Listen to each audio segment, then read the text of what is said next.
Right, so by now I'm hoping you guys are able to solve for a side easily. Let me see what I have. I have the hypotenuse. I have the hypotenuse side that is farthest away from the 90 degrees. I have my 51 degrees from opposite and adjacent. Remember, opposite is far away, adjacent is close to. This X represents the adjacent. So I remember I gave you guys SOHCAHTOA. What that represented was sine is opposite over hypotenuse, cosine is adjacent over hypotenuse, and tangent is opposite over adjacent. So we have A and H. In this case, I'm going to be using cosine. So I'm going to say that cosine of 51 degrees is equal to x over 6. I expect my x to be less than 16. Since 16 is the hypotenuse is the biggest number, so my x should be a little bit less than 16. What I'm going to do, since the x is on top, I'm going to multiply both sides by 16. That way these 16s cancel out. So x is equal to 16 times cosine of 51. Let me grab my calculator. So I'm going to go 16 times, in my case, I have to go 51 cosine. I see on my screen that I typed in what I want, 16 times cosine of 51. Now this decimal is actually cosine of 51. I want to know what 16 times that decimal is. So don't forget the equal sign. I want to press my equal sign. So it gives me 10.06. I have to round it to one decimal place. I'm going to call this 10.1.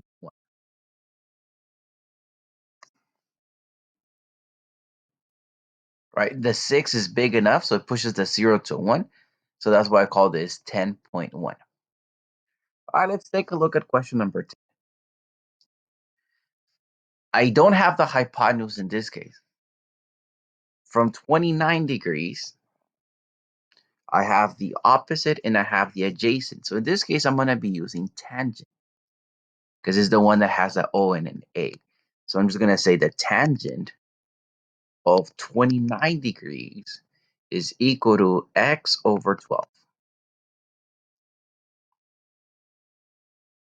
Because the x is on top, to get rid of fractions, I'm going to multiply both sides by 12. So I'm just going to grab my calculator. I'm going to go 12 times tangent of 29 equals, so 12 times tangent of 29 equals, it tells me is 6.65. I have to round it to one decimal place. I'm going to call this 6.7. X equals 6.7. Let's take a look at number 11. I don't have the hypotenuse this time again. From 49 degrees, I have the opposite and the adjacent. I'm going to be using tangent again. So tangent of 49 is 10 over x.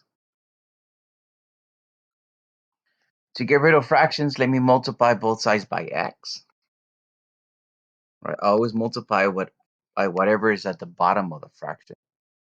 So I have that x times tangent of 49. So x times tangent of 49 is equal to 10. To have the x by itself, in this case, let me divide by tangent of 49. So I have that x is equal to 10 divided by tangent of 49. Got my calculator for that. 10 divided by, press equals.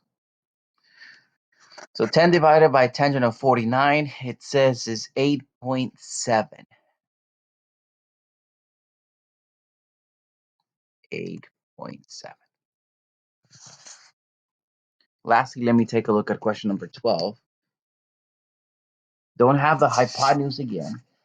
So in this case, we did a lot of tangent. Doesn't mean on your homework you're going to do a lot of tangent. I have the opposite and I have the adjacent. That tells me I'm going to be using tangent because ONA is tangent.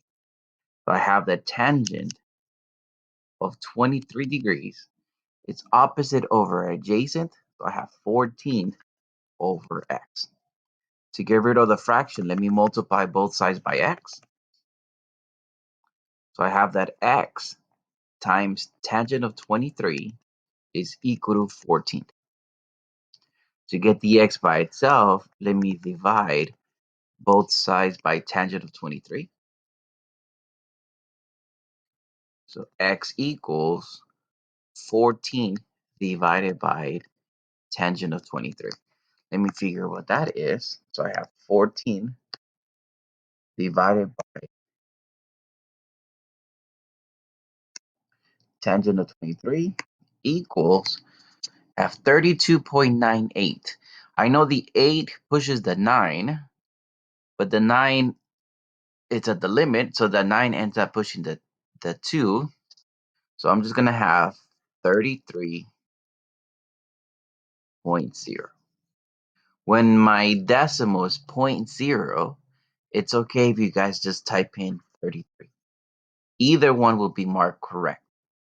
It's up to you.